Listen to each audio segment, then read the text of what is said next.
Hey skiers, I'm Jeff from Skiessentials.com. Welcome to another episode of our Top 5 Fridays ski industry news videos. Took a break last week, but we're back. And we've got a lot of kind of cool resort updates for you this week, which feels like a little bit of a change from our, a lot of competition highlights over the past few weeks or few months. I suppose that makes sense, with the ski season kind of winding down. We don't have as many competitions going on and a lot more kind of development style stuff, so makes sense. And yeah, let's just get right into it. So first topic of the week, Alpine, Meadows, and Squaw have received the green light on their base-to-base transfer gondola, basically. So this is something that's been in development for a while now. Really, you could say up to a decade or so, since those mountains kind of became a single entity, so to speak. So there's going to be a 1,400 passenger per hour gondola that will take you on a 16-minute ride from base to base. And there will also be a mid-station at the top of KT 22. So pretty cool. You can go straight from the base of Alpine Meadows to KT 22, get off there and ski down into Squaw, or you can go full base to base. They are not expanding the skiing terrain, so you can't ski, back and forth from mountain to mountain. You do have to ride the gondola to get from mountain to mountain, but I still think it's really cool, and it's definitely going to be beneficial for that whole resort experience. What I think is just particularly cool about it is I really enjoy skiing both Squaw and Alpine Meadows. They both have really cool terrain, but it feels different. Squaw kind of has steeper terrain right in your face, kind of that classic famous Squaw terrain. Alpine Meadows feels a little more rolling to me. So it'll be cool that you can now, on a single day, if you're visiting the area, you can kind of experience the terrain at both resorts much more efficiently. Instead of driving around, now you can just hop on the gondola, don't have to take your boots off, that kind of stuff. So pretty cool. As with big projects like this, they don't have a set in stone timeline for completion. They have said that they're going to start construction this summer. So we'll likely get some updates throughout the summer, and hopefully by going into next ski season, we have a better sense of when it will be completed.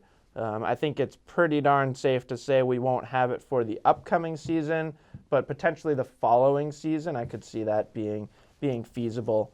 So pretty cool, and hopefully that I can use it as an excuse to get back out there, because I really enjoy skiing both of those zones. And then second topic of the week, we have a proposal for a new mega resort in British Columbia, which would be called Bridal Vale Mountain Resort. So pretty interesting. The location would be just over the U.S.-Canada border, just southeast of Chilliwack, which would be about an hour and a half from Bellingham. So a little bit closer to major metropolitan areas in the United States, which could be really beneficial for this proposed new resort. It also looks to have a pretty unique layout.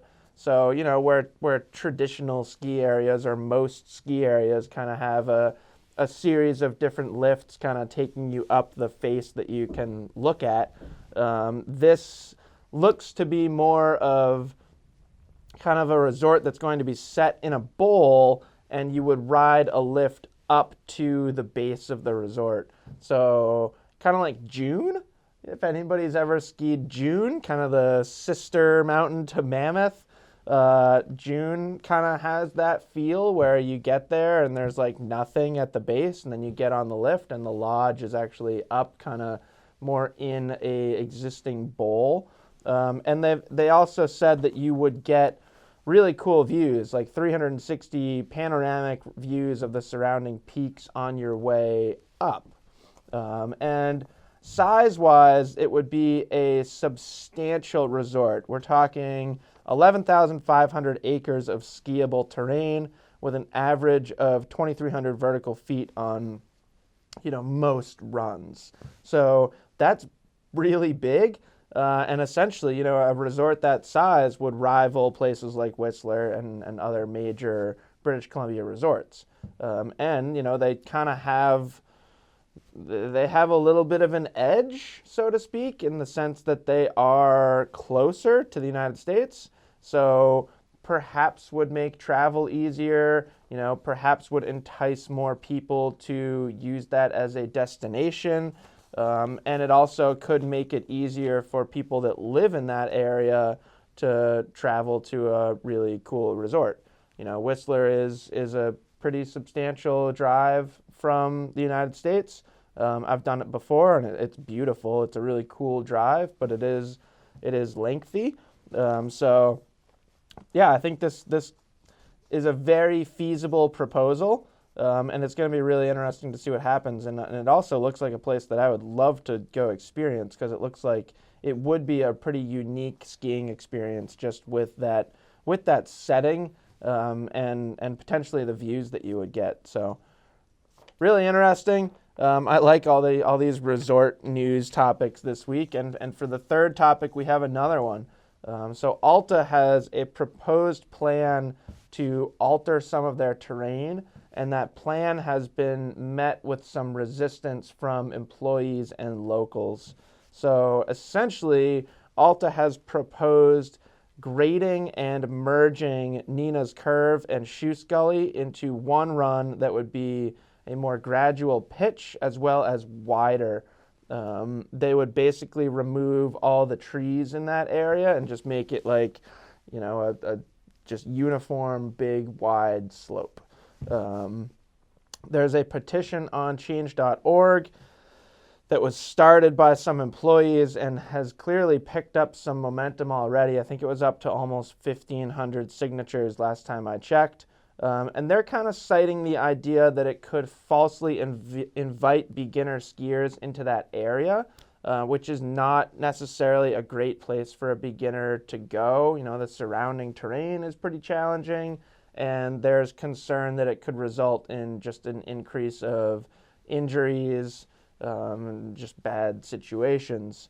They also talk a lot and cite the idea that it kind of feels disrespectful to the mountain and the skiers that have called Alta home traditionally or historically, or however you want to call it.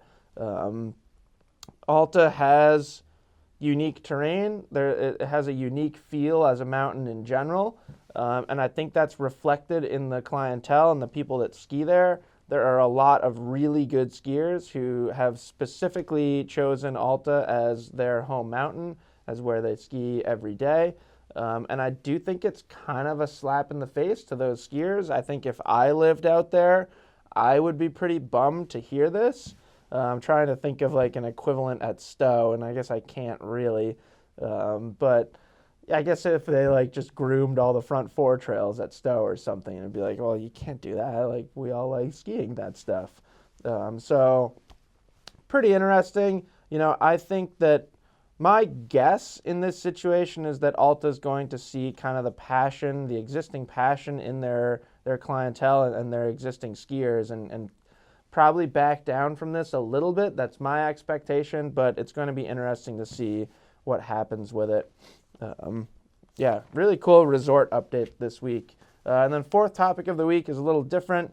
The Audi Nines event has wrapped up, went really, really well from what I could see. Audi Nines is really cool. You see like a lot of different pieces of content coming out of it from all the different riders and athletes that are there. So you get like a pretty unique collection of content and footage from the event.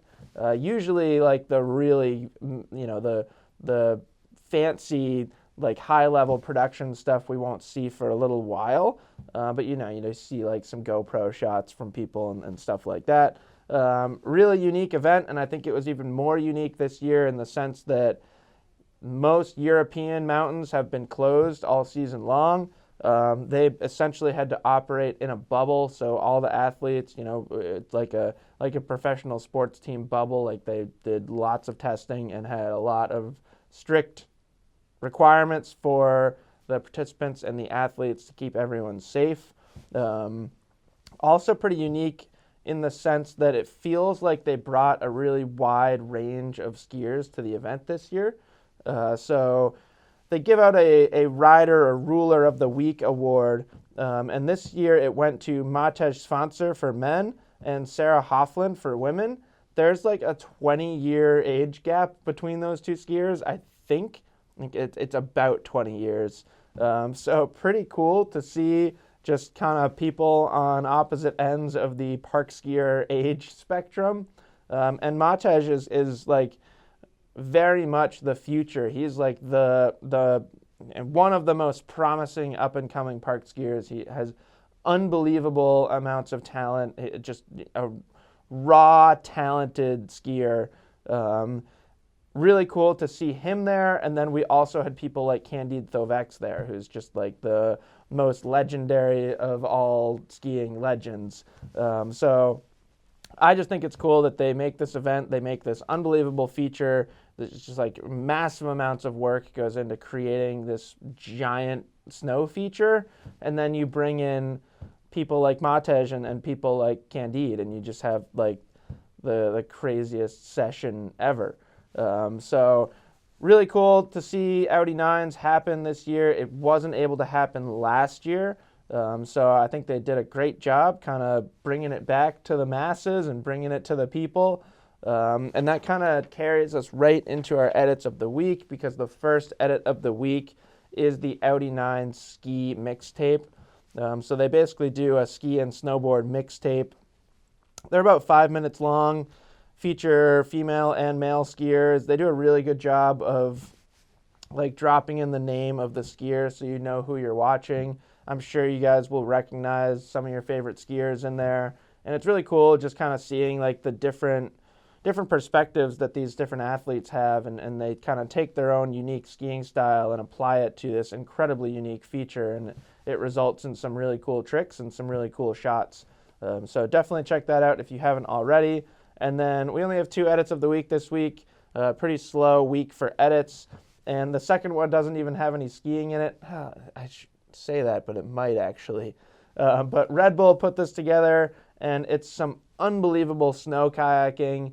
Really well done. They start with kayaking up in the snow and then kind of finish sliding into a whitewater river and doing more traditional kayaking, except kayaking is crazy now. They're doing like switch backflips off of waterfalls and stuff. And as somebody who grew up whitewater kayaking, it's really cool to see this kind of stuff. And I will also attest to the fact that snow kayaking is like one of the most dangerous things I think I've ever done. I grew up in a winter climate, and I also had whitewater kayaks available to me. So naturally, I slid down some snow in them now and then.